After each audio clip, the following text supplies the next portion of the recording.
turabashuhuje abakurikira Global Hot News, ni televiziyo igira ibiganiro byiza abantu bakunda. Turabashimiye cyane rero aho muri hirya no hino ku isi.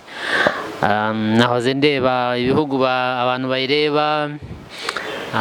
Mu Rwanda nabonye ari benshi, Kampala, Kenya, nabonye mu Bwongereza ari benshi, nabonye mu Faransa nabonye ari 10, n'ahandi nagiye mbona. Japan nabonye umwe, China nabonye 3. Abantu barayireba cyane, so turabasaba namwe ngo mukore subscribe, mudukurikire ibiganiro byacu. Ni ibiganiro byiza abantu bakunda. Uyu munsi rero nanone dufite ikiganiro tugiye kuganira. Ndi kumwe na bagenzi banjye, ndaza kubaha mikoro buri umwe abibwire, ariko mubaze mukore subscribe kugira ngo mudushyigikire kandi ibiganiro ntibikabacike. Muvugana rero ni Gatera Stanley. Ndi kumwe na bagenzi banjye, mereye iburyo bwanjye, reka mbaze muhe mikoro nawe abibwire. Amazina yanjye banyita Kalisa Godfrey. Kalisa ukorera he? Kalisa nkorera kuri Trinity basi zijya mu bihugu bitandukanye muri Afrika, zigera Sudani, dufite ijya Nairobi ndetse no mu Rwanda, Kampala, Uganda. Ni basi irazwi cyane, ni bisi izwi cyane, iyobowe n'umukuru Colonel Twahirwa Dodo. Umuryango we muramumenyereye muri transport cyane. Okay, n'ibumoso bwanjye mafite umudamu kanaba bibwire. Nanjye nitwa Mbabazi Recyo, nkorera ku ruhande rwa Trinity ku kageti gatoyo, hageze ukabaza Mbabazi bahita bahakwereka. Utavuze icyo ukora? Ndi umucuruzi. Abwira ibyo ucuruza nyine bajye baza bakora. Ncuruza ibyo kunywa. Akabari mbese. Ni ukuvuga ngo uzajya agera kuri Trinity cyangwa kuri Jaguar abaze kwa Mbabazi.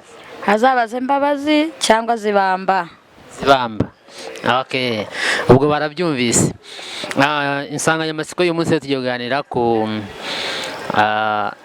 ni kuki muri iki gihe abahungu badashaka n'abakobwa badashaka. Hari nibihe bibazo bituma abantu batagishaka kubaka ingo muri iki gihe? Ese nuko babona ingo zisenyuka cyane? Ese ni ukubera iki? Ibyo nibyo tugiye kuganira uyu munsi. God, wowe icyo kibazo urakizi ko ubona ko hari abantu batagishaka gushaka, ugasanga umuntu ageze imyaka 35, 40 atarashaka. Umukobwa akageza imyaka 30 atarashaka, 35. Urabibona ko bihari? Ibyo bintu birahari, biruzuye cyane. Ibintu byo kudashaka birahari cyane rwose. Abantu benshi badashaka gushaka. Abantu barashaka kwigira muri za relationships, abantu barashaka kwibera bwa side dish, babandi abasaza batereta bakibonera ibyo bashatse ariko batagiye mu mago. Ubona biterwa n'iki? Hari impamvu nyinshi buriya zituma abagore nangwa abagabo badashaka. Imwe mu mpamvu ibitera akenshi ku mugabo, akenshi ni umufuka. Mu mufuka, ibintu bita financial. Ko mbona hari abantu bafite amafaranga badashaka. Nyine izo ni imwe mu mpamvu. Ni imwe mu mpamvu. Okay, right. Imwe mu mpamvu ituma umugabo adashaka gushaka amafaranga nayo. Akavuga ati rero njyewe umugore nshaka, ndashaka kuzashaka nshobora kurebera, wakibuka izo responsibilities zose agomba gukora. Akavuga kureberera abana, kubitaho, kureberera umugore, kumwambika, kumushakira ibyo ashaka, akumva wapi. Indi mu mpamvu rero ibaho, ushobora kutemeranya nanjye nangwa ukemeranya nanjye, hirya no hino buriya ku isi hari abakobwa badakunda abana. Hari abakobwa badashaka kubyara rwose. Ukamubwira ati gushaka, yatekereza ko harimo ibyo kubyara, konsa, akavuga ati tahe yanjye izagenda, ngiye kubura tahe yanjye ntabwo. Mpamvu ko numva ushobora ni benshi bashobora kutemeranya nanjye, ariko mu by'ukuri barahari cyane rwose. N'indi mpamvu, hariho abantu bashaka kuba independent. Abantu cyane ku gitsina gore, hari igihe usanga umugore yifitiye amafaranga ye rwose, akumva atari bushaka umugabo ngo aze kumutegeka, kuko buriya gushaka umugabo uba wemeye ko aza mu rugo akagutegeka, icyo akubwiye ugomba kugikurikira cyangwa se ugomba kurebera n'abana be. Umugore rero yabonye afite ifaranga rye yumva nta mpamvu yo kujya muri ibyo bintu byo gushaka. Buriya rero gushaka ni ibintu bigoye. ariko mu muco wa kinyarwanda gushaka ni nk'aho ari itegeko, kandi na Bibiliya irabyemera ko ugomba kuyishaka ukagira umuryango nawe. Rero kuvuga ngo wenda umuntu ashaka kuba independent akumva adashaka kurera abana, okay, wenda simbizi, ariko ntabwo umuco dutegeka gushaka, umuco wemera gushaka, ariko n'abadashatse ntabwo ubahana. ariko ntabwo ubahana, ariko uba usa nkaho uri igicike muri uwo muryango, muri sosiyete bakubona ukundi. Mbese niyo mpamvu turi kubiganiraho, ntabwo dushaka ko bikomeza gukomera gutyo ngo bigere kuri urwo rwego, ariko nanone ugiye kureba ingo zigiye zitana, abantu bagiye batandukana, abagore bashatse umukobwa akagenda mu rugo gushaka ari umukobwa mwiza, yagerayo umwaka umwe akaba yafedinze wese arasa nabi, umukobwa mwari muri kumwe rwose asa neza, ejo bundi ukajya kumva ngo yashakanye n'umugabo aramukubita. reka batinya kujya mu mago gushaka. reka kambaze Mbabazi ni umudamu, ndabona yarashatse, we afite wenda abana atubwira, ariko sinzi ko gufedinga wenda biterwa no kubyara. Biterwa n'imyumvire y'umuntu. Hari igihe umuntu aba atekereza ko nashaka umugabo hari ikintu ahindukaho, kubera ko ubundi iyo ubyaye ntabwo uguma nk'ukuntu wari umeze. Niba wari inkumi uteye neza, iyo ubyaye birahinduka, urumva. Ubwo rero abakobwa benshi mbona banga gushaka kubera ko bibakura kuri style. Bashaka guhora birira umwungara. Ugiye mu rugo wenda usanze n'umugabo atameze neza, nta sene zihagije, urumva, ukagirayo ugahinduka ugasa nabi. Ngiye bitewe n'abakobwa benshi tuganira, mbona ikintu gituma badashaka ni ukuba bagera mu rugo akamarana n'umugabo nk'imyaka nk'ibiri bagatangira gutongana, mbe ni ukutiyakira no kutizera umuntu mugiye kubana. Hanyuma se abavuga ko wenda hari abantu bashaka bakishimira ubuzima babayeho mu ngo zabo, bo ntabwo baba urugero rwo kureba rw'abandi bashobora kubareberaho bakavuga ati natwe tugomba kugira urugo rwiza. Bashobora kubareberaho, ariko nyine biterwa n'imyumvire y'umuntu. Hari umuntu uba ushaka, ubundi iyo ushatse uba ugomba gutuza ukaba mu rugo ukakira umugabo mwabanye, niba ubonye undi ukumva ko nta zindi gahunda mushobora kugirana. Ariko abakobwa benshi ntabwo bagira amahitamo, avuga ati se nzaguma mu rugo, nabona undi nashaka kujya utu abura ukuntu ajyayo, kubera ko ari umumama aba mu rugo. Mbona ushatse kujya utu umugabo yakubuza. Biterwa n'umugabo mu bana. Hari uwakubuza, icyambere hari umugabo ushakana nawe akaguha amategeko, akakwaka telefone, urumva, akakubuza gusohoka igipangu, agatangira kugufuhira birenze, mbehe ukumva ko utafite uburenganzira nk'ukuntu wari ubufite nta mugabo. Abagabo babuza abagore gusohoka kujya kwidagadura uko ari. Ariko se uvugishije ukuri, waba warubatse waragiye mu rugo wanze ukemera ko umugore wawe agenda akajya out akajya kubyina akajya gukora ibiki byose? Kubera iki se? Oya. Buriya rero gushaka haba hari akaze ni gereza. Ntabwo ari gereza, ariko haba hajemo uburyo bwo kwereka uburere n'uburyo bw'umwana agomba gukurikiza. Buriya nose niba babona mama agataha saa 9 z'ijoro, ubwo umwana ejo bundi wazataha sangahe? Oya, buri urugo rugomba gukurikiza amabwiriza y'urugo, umuco nyarwanda. Amabwiriza se avuga ngo iki? Umuco nyarwanda uvuga ko umugore agomba kuguma mu rugo akareberera urugo, akareberera abana, agaha uburere abana. Niko ibyo ntibyari bya kera.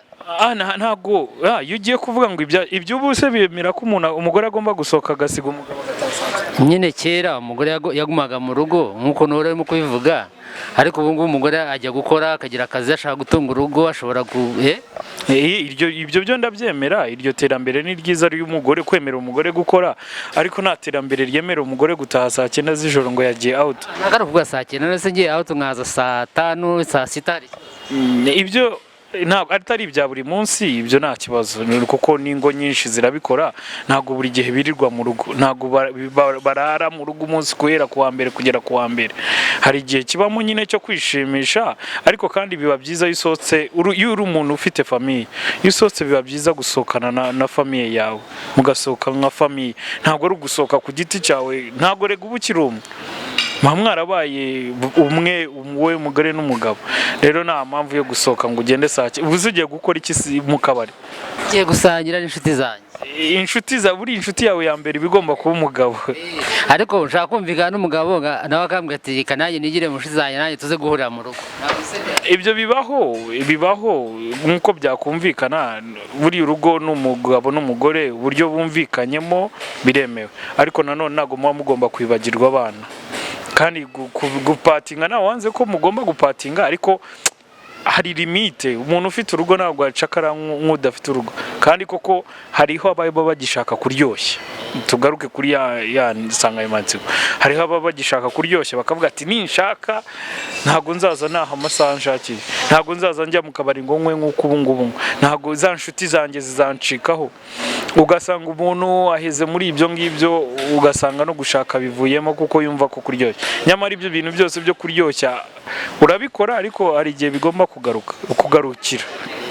Ugomba kugira aho ugarukira. Iyo utagize aho ugarukira rero niho wisanga nyine waragiye muri ka gatebo nyine kamwe ko kudashaka burundu.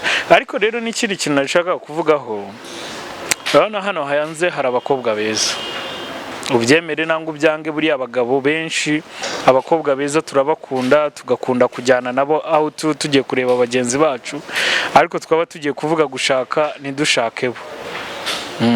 Ibyo biri ahari cyane rwose. Abakobwa beza bateye neza, ariko ukakundana nawe, ukajyana nawe abantu bose bakamubona, kuryamana ukaryamana nawe, ariko ugahora muri urwo ngurwo mbese. Ariko waba uvuze ngo ugiye gushaka, ugashaka wa wundi ariko bigatuma utinda gushaka. Noneho aho bibera kibi nuko wa wundi wanze gushaka kandi waramutakarije umwanya, biramubabaza cyane. No bimubabaje cyane, bimuviramo kwanga no gushaka.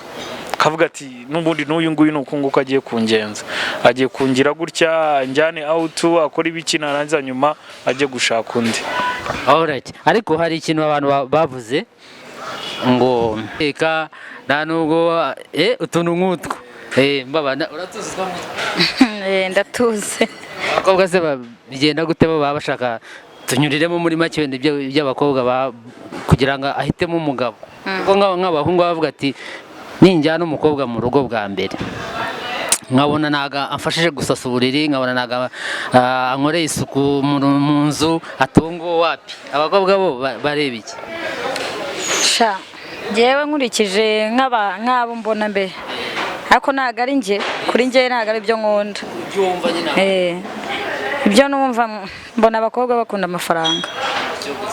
None se umuhungu ashobora kuba afite amafaranga, ariko yajyana umukobwa mu rugo namukorere biriya navuze, amufashe gukora isuku mu nzu he, umuhungu akamubona. Ubona biterwa n'iki?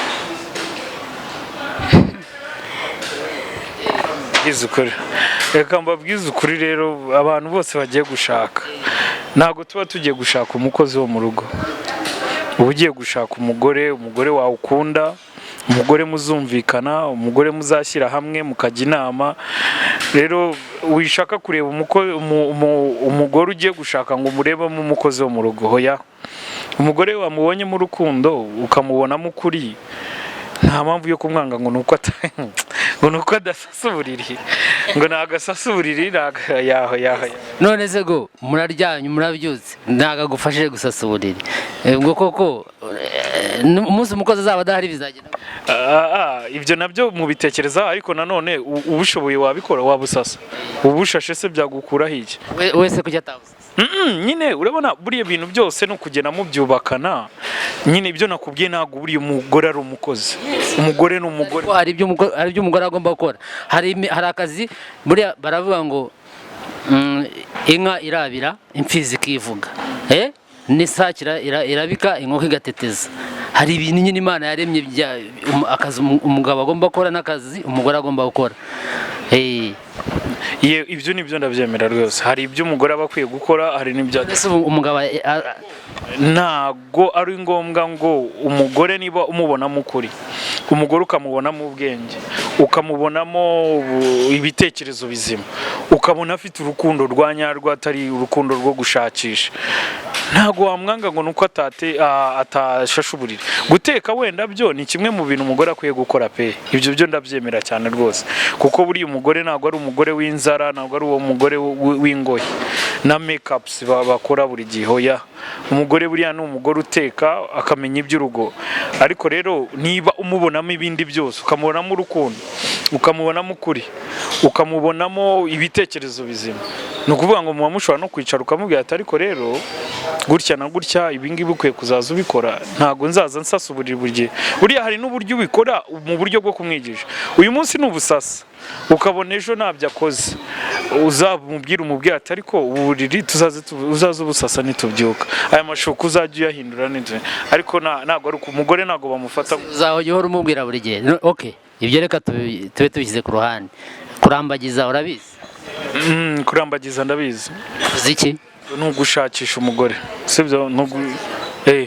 Iyo ugiye kurambagiza se si ukujya gushakamo umugore, gutoranya umugore. Gushaka umugore, mumbwire ngaho mbwira ntacyo niba nibeshya, ariko nzi ko kurambagiza ari ukujya gutoranya nangwa gushaka. Gutoranya ushingiye kuki? Nkanjye ngiye gutoranya umugore nshingira ku bitekerezo by'umugore, isuku y'umugore n'uburanga bw'umugore, buriya burakonta cyane cyane, ndetse n'urukundo. Urukundo ni rwo rwa mbere. Isuku si uyireba uti? Isuku buriya nyireba kuri we, icyo ni icya mbere, uko ateye, uko yiyitaho na buri kimwe. Noneho ikindi, iyo mubaye muri ya relationship mutarajya gushakana, uburyo yita mu rugo rwawe. Buriya hari abakobwa uzana mu rugo, ukabazana mu rugo amashuka akayasiga uko exactly, sibyo nakubwiraga se. Warangiza ukava mu rugo inzu akayisiga uko yayisanze. Ntabwo ariko, niba koko uwari umwe mu bagore ukwiye gushaka, ntabwo ari byo. Umugore muzima ufite isuku, iyo ageze iwawe mu rugo atangira gufata. Burega abasore n'abagabo nta suku tugira ihagije, turayigira ariko ntabwo ihagije. Ariko we hari ibyo atangira kubona, akagenda ahindura. Niba yadusha utayiyoza neza, akajyayo rwose agakubaga, ukabona inzu yayisize nk'inzu iri mu mugore. Ibyo rero nibyo nakubwiraga. Niba rero uvuga kuri iyo suku, ntago nzajya kurambagiza ngo kandi ntware umukobwa utagira isuku. Oya, sibyo navugaga se. Ni umukobwa araje mu rugo, ntago ashashe uburiri, ntago akoze isuku, yabamo umugore muzima se ubwo? Bavuga ko ari byo bimwe. kurambagiza umukobwa ubanza kumujyana no mu cyumba, wowe byose birakorwa. uba wabusasuye. None se reka nkubaze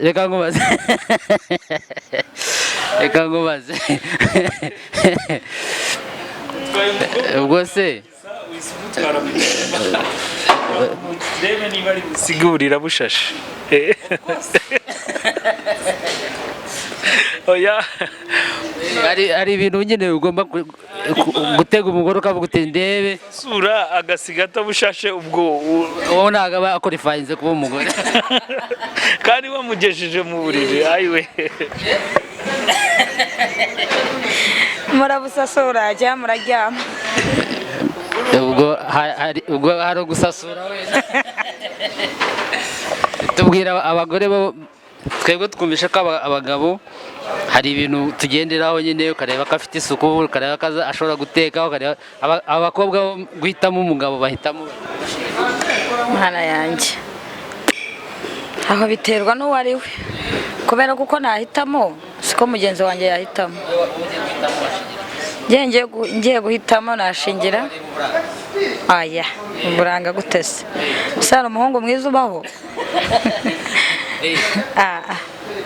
hari abakobwa njyana n'abasore bafite bwiza, gutese. Oya, abo ntabwo ari bo bubaka. Nyine abakobwa benshi ushaka guhitamo gutyo, mbe ukareba umuhungu ni mwiza, ni bogari ni iki ariko njye ntabwo ariko nahitamo nyine bitewe n'ukuntu igihe uba umaranye n'umuntu uba umaze kumumenya. Umugabo ushobora kwita kuri famire uba wamubonye, umugabo ushaka kukwitaho akaguha agaciro uramubona. kwitaho gute muri Kwita ku rugo ubwo barwitaho batebwira abantu babyumve nyine hari abantu bashaka kumva bati ese mujya no kugenda. Kwita ku rugo ni ukuba ushobora kumenya ko umugore wawe hari ikintu akeneye kandi agomba kukibona.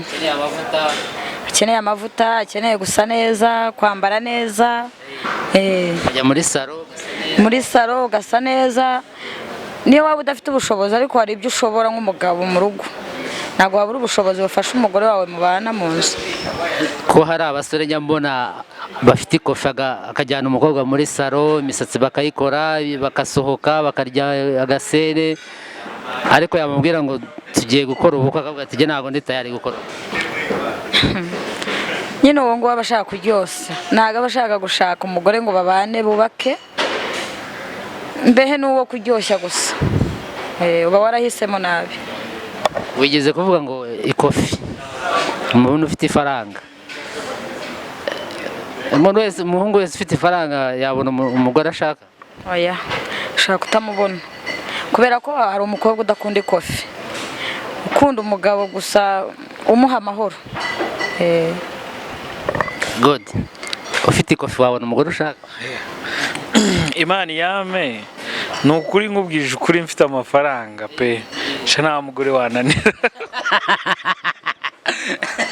Yewe kamubwiza ukuri mfite amafaranga rwose neze ikamubwire mfite undiyizi nkanjye ubwanjye ukuntu niyizi nuko ya mafaranga nayakoresha kugaragaza urukundo. Niba koko uwo mukobwa akeneye urukundo ya mafaranga nzayakoresha kugaragaza urukundo. Ariko buriya umuntu ufite amafaranga biramworohera kubona umukobwa uwo ari we wese ashatse kuruta wa wundi utayafite. Rero ngewe ntabwo wambwira ngo mfite amafaranga ngo nabura umukobwa nshaka. Niyo naba nkurebera kure gusa ntakora ibishoboka rwose nakubona. Ariko se umuco ntabwo uri mu bintu bishobora gutuma abantu nyine batinda gushaka? Umuco ugatuma abantu batinda gushaka? Kuko urabona muri iki gihe turacyafite ntabwo umuco uhita tuva, nubwo haje ibintu by'iterambere tekinoloji ikoranabuhanga n'iki, ariko kera ubundi baravugaga ngo umukobwa hari ukuntu agomba kwambara mu bantu, hari ukuntu agomba kwitwara, abasore bakabirebera bakajya mbese guhitamo umugore nabyo akabanza akabigenderaho. Muri iki gihe byo ntabwo bishobora gutuma, kuko ubu tekinoloji yaraje ihindura imyumvire y'abantu, ariko bamwe baracyafite iyo myumvire. Ntabwo bishobora kuba nabyo biri mu mpamvu zituma abantu batinda gushaka. Nk'uko rero ubivuze, muri iki gihe harimo abantu babiri. Hariho batwebwe tugikunda bya bintu by'umuco, hakaza n'abandi bo bakunda bino bintu byacitse, yambaye mini, yambaye ikibuno, yambaye bya artificial, nyine ibintu byinshi ku mubiri. Rero kamubwiza ukuri pe, umukobwa ufite umuco akaramba ku muco ntabwo abura umugabo. Bariya bandi bose badafite umuco nyine wacu turabakoresha. Imana imbabarire nangwa mumbabarire kuvuga gutyo. Abagabo ntago mvuga ngo ngewe n'abandi, abagabo benshi bajyana nabo out bakabaryamaho bakabakoresha ibintu byinshi bidakwiye, ariko yaba agiye gufata umwanzuro w'umugore agiye gushyira mu rugo agafata wa wundi ufite umuco. Kuko rega nta mugabo n'umwe wifuza gushaka umugore utazaha uburere n'umuco abana be. Nawe nubwo mutubona mu tubari, nubwo abagabo tujya mu tubari tukabyina, nubwo mutubona nubwo twambara deshire, nubwo dukora ibiki, ariko iyo bigeze mu gushaka umugore wo gushyira mu rugo, buriya dusubira kuri wa wundi ufite umuco. Ni nayo mpamvu akenshi iyo ushatse benshi bajya hirya hino bareba bakabona abakobwa b'iki gihe nk'uko byitwa, ati abakobwa b'iki gihe reka ukabona ahubwo yihitiyemo wa muntu ukuze, kuko azi ko namubyaramo wa mugore ukuze azamuha amahoro, ntabwo azamukenesha, kandi n'ikindi n'uburere azabuha abana. ntago dushaka kugira ngo duspending dusigare muri bwa buzima bwo guspending, dushaka kugira ngo twiyubake, twubake umuryango.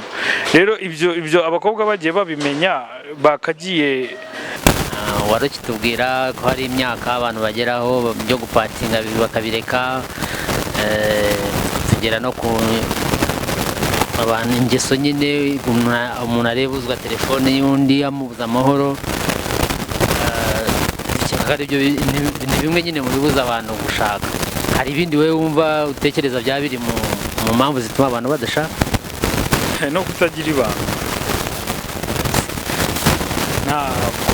Ntabwo bibaho nta musore n'umwe wabana n'umukobwa azi ko atagira ibanga. Buriya ibaze wajyanye n'umukobwa nangwa hakagira ibyo mwagirana igihe runaka, hanyuma wajya kubyumva ukabyumva yaragutaye hanze. Gushakana n'umukobwa kujyana n'umukobwa nta banga agira, buriya ntago waba ari umukobwa. Ntago yakubaka. Nta mugore wubaka atagira ibanga. Ariko twese buri muntu agira defu cyangwa agira inenge. Iyo ntago wayihanganira. Iyo ni imwe mu nenge umuntu niba ari ntago ari inenge ni defu wenda, ariko ntago nabyihanganira. Reka kirazira. Ntago wabana n'umugore utagira ibanga. Ariko se agukunda, kwitaho, aguha keya, ariko icyo nicyo cyatuma mudashakana kweri? Reka mubwize ukuri, mu kunkunda buriya iyo uvuga ngo ukunda umuntu habamo ukuri, habamo ibanga, habamo kubabarira. Ubwo rero ibyo byose iyo kimwe muri ibyo bibuze ntago gukunda kuba kurimo, ntago uba ukunda umuntu. Niba uvuga ngo ukunda umuntu utamugirira ibanga ntago mukunda, ntago bibaho. Baba wowe icyo wumva cyakubuza gushaka umugabo ni nkanjye ku giti cyanjye n'icyo umugabo utagira ibanga ntago ari umugabo. Aguha amafaranga, gusohokana, kujyana muri salo, buri kimwe mukagikora, ariko ukajya kumva inshuti barakubwira umugabo yatubwiye gutya na gutya. Erega ntago kubaka ari ugusohokana cyangwa kuguha amafaranga. Ibyo ngibyo biba ku ruhande utarashaka, utarahitamo uwo mubana. Abakobwa bavuga ko bo ikofa ari cyo kintu cyiza mbere y'ibindi byose. Ibindi byose babyihanganira. Ntago barahura n'icyo kibazo. Ushaka gushaka umugabo afite CNP, akwitaho, aziguha, ariko kuvuga ngo aguhaye umwanya, aguha agaciro nakaguhe. Ubwo rero ukunze CNP ntago waba ushaka kubaka. Umugabo se ukubita umugore ariko akakwitaho cyane, akakwitaho kabisa, buri kimwe cyose ushaka ntukibure, wowe wamwihangane? Ntago ashobora. Bibaye bibiri utashobora. Umugabo ankubita se ntago twabana pe. God. Abantu ntibakitiranye amafaranga cyangwa gukunda amafaranga n'ubushobozi bw'umugabo. Umukobwa kuba yakubwira ngo akeneye iki, hari n'igihe yakubwira ashaka kureba ubushobozi bwawe, nangwa se nta mukobwa n'umwe nangwa nta mubyeyi n'umwe ushaka guhereza umwana we famiye runaka itazamushobora kumureberera. Nta n'umubyeyi ushaka ko umwana we ajya gushaka muri famiye runaka azabaho nabi. Oya, habaho kwihangana ni byiza, ariko nanone ntabwo ari ukuvuga ngo gukunda amafaranga ngo bakobwa bakunda amafaranga. Oya, hari n'abakobwa yego ushobora kubyita ko bakunda amafaranga, ariko nanone bashaka ubushobozi bw'umugabo.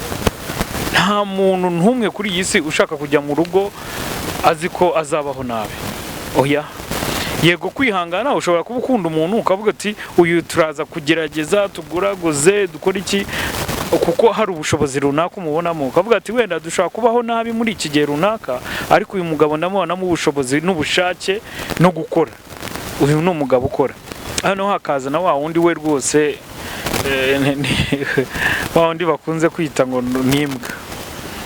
Hariho abagabo badakunda gukora, hari abagabo rwose badakunda gukora, bakabaho mu bwiraririze, ashaka kubyuka yambare ase neza, ubundi ajye mu kabari rwose yereka yasabye imodoka, yatiye imodoka, agenda abereka ko azi gutwara imodoka nangwa atwara imodoka nziza, ariko mu by'ukuri atazi kubikorerera. hari n'abazi gukora ariko batazi kuba bajera ya mafaranga babona mu kazi. Rero byibuza hari abo bantu babiri. Buriya umugore hari uwo abona akavuga ati uyu mugabo rero afite amafaranga pe, nangwa se azi gukora, azi n'akamaro ko gukora, ariko icyaburamo ni ukuba yaje kwa kujera ya mafaranga mu rugo n'uburyo bwo kumugira inama, dukore gutya buriya tubigenje gutya twakunguka gutya. Rero ntabwo ari buri mukobwa wese ngo uvuze ku cy'amafaranga ngo abakunda amafaranga. Ariko buriya ntabwo Imana iha umuntu mu byose. Batubwire wowe, umugabo afite amafaranga ariko atazi kwita ku mugore, undi atayafite ariko ubona ko yita ku mugore we mu bushobozi afite buke, wahitamo nde? Nahitamo utayafite ariko yita ku mugore. Aba ni sawa. Hari icyo bivuga ako umuntu ufite amafaranga atakwitaho yakumarira iki? Erega ashobora kuba yafite ariko atazi ku buryo kwita ku mugore. Mbese umugore akabanza kumubwira ndashaka kujya muri salo, ndashaka kujya kugura buri kintu cyose ari ukubanza kumubwira, ariko wa wundi ufite make we aribwiriza ahubwo, ariko reka tugende uyu munsi tujyeho out, tugende mujyaneho muri salo, tugende dushopingeho murabonye amafaranga. Mbese umunsi yayabonye niyibwiriza yaba afite make. Ariko rero kamubwiza ukuri, mana yanjye sinzi njyewe, wenda bamwe bari buvuga ati uyu mugabo akunda amafaranga cyane. Ariko reka mubwira, ahari amafaranga buriya buri kimwe cyose kiroroha kandi buri kimwe cyose kiragaragara. Oya bwira, none se umugabo yaba afite amafaranga akayagira wenyine akayagwatira se cyane ntago bahari bagatera ibintu God arimo arabyaza. Umva nkubwire God, umugabo ashobora kugira amafaranga, akagira imodoka, akagira iki, nta na kimwe kikwanditseho wowe nk'umugore we, na konti utazi n'ukisi. Ikindi cya kabiri utazi n'aho abika. Urumva ayo mafaranga aba akumariye iki nka famille, nk'abana uzabyara abazabamarira iki? Abana of course abana bo baba bafite icyo bamariye, ariko wowe nk'umuntu amafaranga regaryoha uyasangiye na famille. Ariko se go reka mbanze nkubaze, ntabwo urabona umugabo ufite amafaranga ariko umugore ari uko abanza kujya gusaba, agatuma n'umwana agenda ubwire papa ko dukeneye iki? Ntabwo wazi? Ntabwo nzi, nta nubwo nshaka kubamenya, ariko abagabo bameze gutyo ntabwo ari beza, barahari buriya, ntabwo babura, ntabwo ari byiza. Buriya amafaranga niba uyafite, amafaranga ufite famille, nta cyiza kiryoha nko kuba wasangira na famille yawe. Buriya famille se bivuze iki? Gushyira hamwe, gusangira akabisi n'agahiye. Nukuvuga ngo niba wowe ufite amafaranga ukayarya, ahubwo si uyaryana abandi, niba utayarya n'abana bawe n'umugore wawe batayabonaho, akajya mu kabari akanywa n'inshuti ze akabagurira bakaki byose, ariko mu rugo wapi? Ntabwo ari byiza pe. Buriya ahubwo twakabaye tuvuga tuti mbere yuko hari icyo tujyana mu nshuti, mbere yuko hari icyo tujyana kwishimisha twebwe ubwacu, hari ikigomba kuvaho cya famille yacu. Kugira amafaranga ntuyasangire n'abana bawe n'umugore wawe, kandi ari wowe uvuga ngo ni umugore wawe, nta kintu bimaze. Niyo mpamvu Rata Mbabazi yavuze ngo yakwijyanira na wa wundi ufite make ariko amukunda kandi bayasangira, kuko n'ubundi biriya biba bingana no kutayagira. Turimo dusoza rero, twakwibukiranya zimwe mu ngingo twagiye tuvugaho zituma abantu badashaka. Udutangira wavuze ku ikofi, ikindi wavuze harya ni independence. Hari abakobwa rwose bashaka kuba independent, bashaka kwigenga. Hari n'abagore badashaka kubyara, ariko se barahari bashaje batarabyara cyane rwose, agasigara kuri taye. Ahubwo ngewe ndetse numva nuko yabyara ariko adashatse umugabo ngo babane, ariko akabyara akagira umwana. Yabyaye abataye rayine, turavuga nyine gushaka. Icyo banga ni ukubyara ukava. Erega buriya kubyara utumwanya munini cyane. Nyine hari abuzi bashaje baranze gushaka. Ngenda bazi bose barabyanze cyane, barahari cyane aho hanze, bo biyumvira ko bashaka kwirira ubuzima abagabo ntibahari benshi bashaje batashatse. ariko se ubwo ntiharimo n'uburwayi. Nyine va ku by'uburwayi nangwa niba ari uburwayi koko kutabyara buriya okay niba wabyita uburwayi sinzi, ariko buriya ibyo nabyo birahari, ariko hari n'abandi rwose willingly akavuga ati reka ntabwo nshaka umugore w'iki, njye ntabwo nshaka kujya mu by'abana, kujya mu by'umugore, kujya iki muri ibyo. N'ikindi navuze ku byo abantu benshi hari trauma ihari nyine kuba relationships nyinshi zaragiye zipfa, n'ibintu nyine abantu bagenda bumva bakavuga ati runaka yarashatse ariko byaranga, bamwe bakagira n'ubwoba bwo kugenda. Bavuze no ku muco. No ku muco hari n'abanga gushaka ko babona abakobwa b'iki gihe bose, hari n'abanga gushaka, by the way reka tunabivugeho, hari n'abanga gushaka kuko bo bahisemo indi nzira yo gukundana bahuje ibitsina kandi bitaremerwa. Hari ubwo no mu muco wacu byagezeyo. Ntabwo ibyo bizi mu muco wa Kinyarwanda bemera gushaka umugabo ashaka umugore ugakwa ugasaba umugore wawe ukamutahana. Ntabwo ibyo umugabo ku mugabo ntabyo nzi. Hari ikindi twibagiwe maba twaganira no kuba umuntu nta bindi. Ukuntu aba agomba kuba umutegarugori ufite umuco, ukuntu yitwara, kugira isuku, kugira ibanga, kuvuga neza, kutarwana, mbese ubunyangamugayo. By the way ubunyangamugayo nacyo ni kimwe mu bintu biranga umuco, umukobwa ufite umuco. Ibyo mbese ngira ngo abadukurikiraga reka dusoreze hano ikiganiro, ariko ushobora kuba ufite business ushaka ko tukwamamariza, waduhamagara. Nimero yacu biriho aho ngaho kuri TV murayibona hasi biriho. Ushobora no kujyaho ukatwandikira ngo ukatubwira ibyo ushaka, no mu kiganiro watubwira uti nanjye ku byo mwaganiriye nanjye hari icyo numva naza tukaganira, twakwakira ukaza tukaganira. Hari abantu bafite business nyinshi hano, ariko tutibagiwe dukeneye abaterankunga. Business nyinshi twakora hano ku itangazamakuru.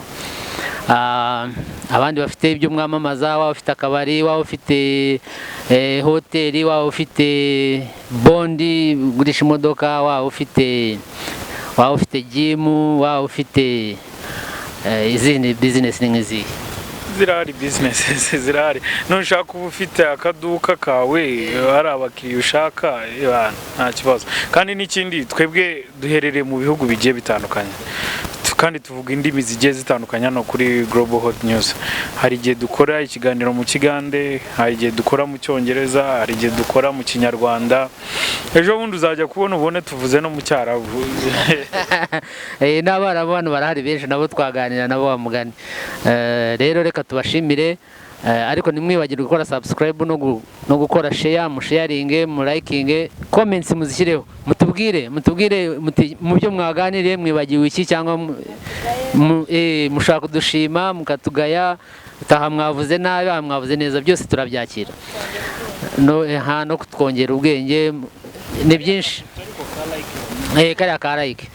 Murakoze.